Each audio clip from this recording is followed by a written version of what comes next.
We are together again, miles apart geographically, that's true. But our hearts, do you feel that? We're one, and we're in the presence of God, and His love is bringing us together.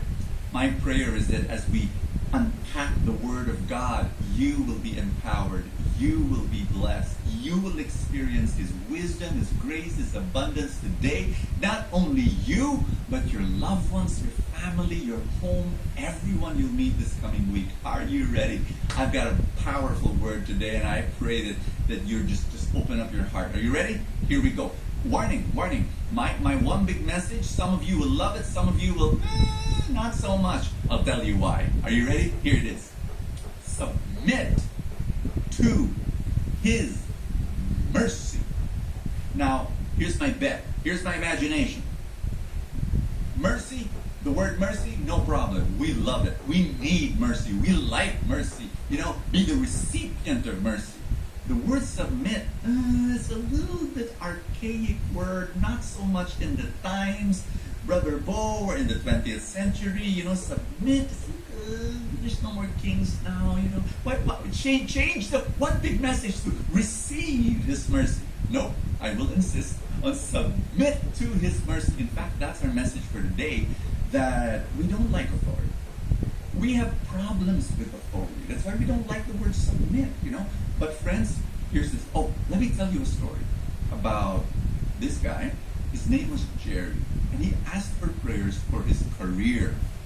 And he told me, Brother Bo, I've not landed the right job. And would you believe, Brother Bo, for the past 4 years only, I had to switch 6 jobs, one after another. And I said, wow, 6 jobs, why so many? And he said, Brother Bo, it's a string of bad luck. Would you believe, Brother Bo? In all those 6 jobs, I had bosses who were complete jerks. You hear that? What is that? Complete jerks. And I said, wow. But you know what? As he kept talking and describing what happened to him, I began to see the real picture. And I told him, Jerry, let me break it down to you. 6 jobs, 6 bosses who were all jerks. And he interrupted, yes, Brother Bo, idiots, morons. And I said, from my perspective, there was only one common denominator in all those 6 jobs. Do you know what it is? You. And when I said that word, you, dead silence. And I looked at him, and from his body language, he wanted to leave the room. The way he escaped those 6 jobs. I held his arm, just in case, he wanted to leave. I held his arm and I said, Jerry, tell me about your relationship with your father. And he opened up, told me this sad tale. His father was either always away or always angry. So he was usually not at home, but when he was at home, he was angry, he was scolding and shouting at Jerry. That, for the slightest mistakes, he would just burst and exploded. And so I told Jerry, you had 6 bosses, but here's the truth. Every time you saw your boss, you only saw one face, the face of your father. And then we started talking about his spiritual life, the same thing, the same problem. He could not relate to God because every time he prayed, he saw in God's face the face of his toxic human father. My friends, do you know how bad this situation gets? It gets worse. Because every time you open your phone and every time you open the TV set, television, you will get Hollywood and media portraying authority in a bad light. Hollywood does not like authority. And hey, I'm not generalizing. I'm not saying every time they portray a teacher or a parent or a priest or a nun or a politician or a businessman, business leader It will always be bad. I'm not saying always.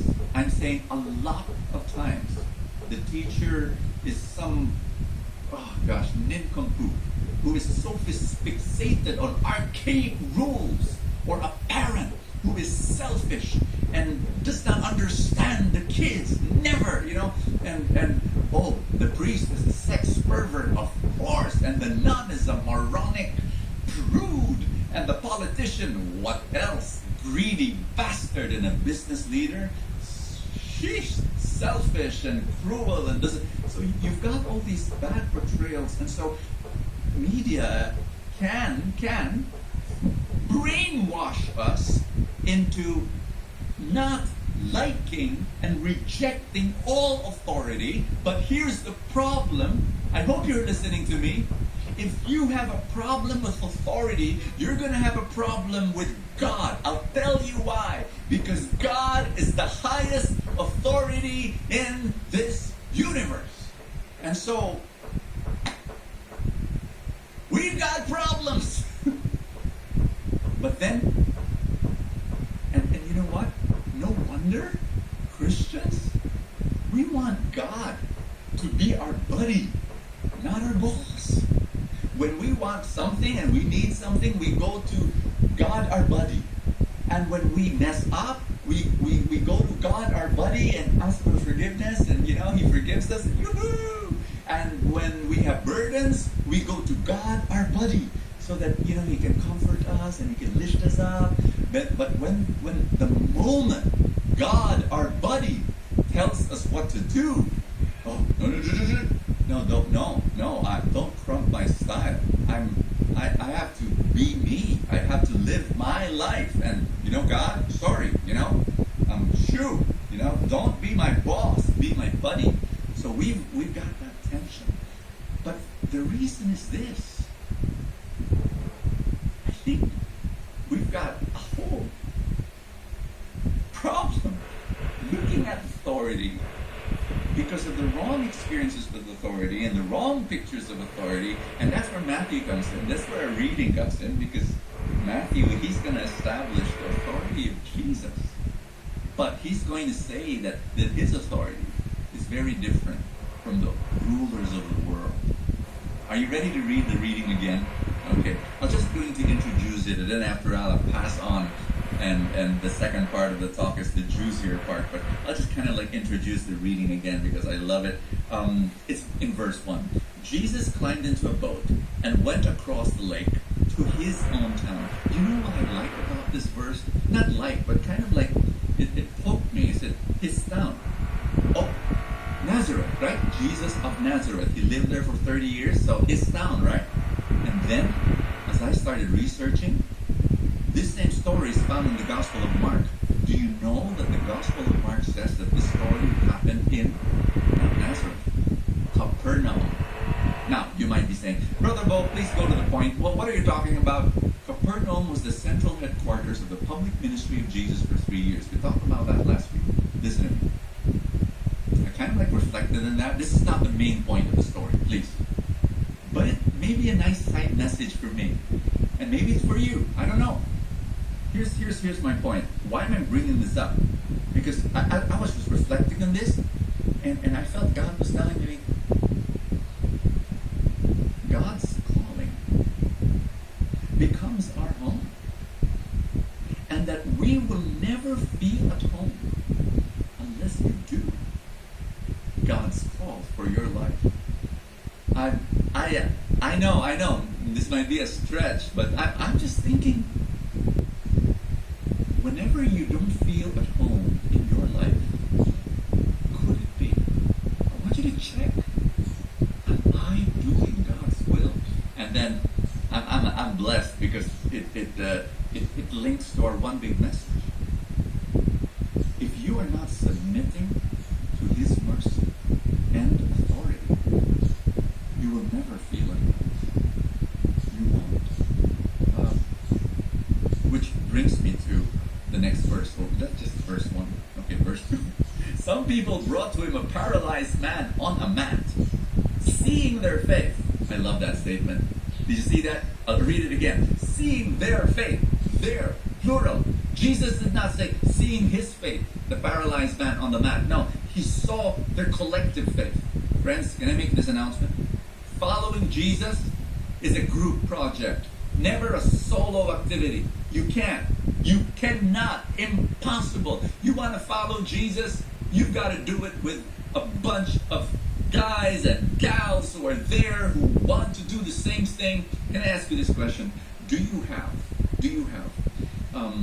this group of friends who will insist on bringing you to Jesus? This spiritual squad, this super gang who will insist when you are emotionally paralyzed, when you are spiritually stubborn and you don't want to move. Do you have those group of friends who just bring you to Jesus?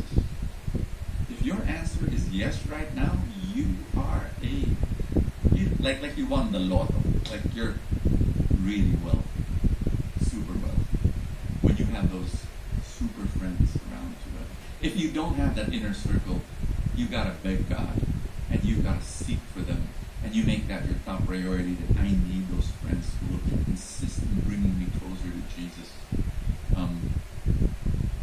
But maybe I need to bring a second question before I leave you guys. Are you that kind of a friend?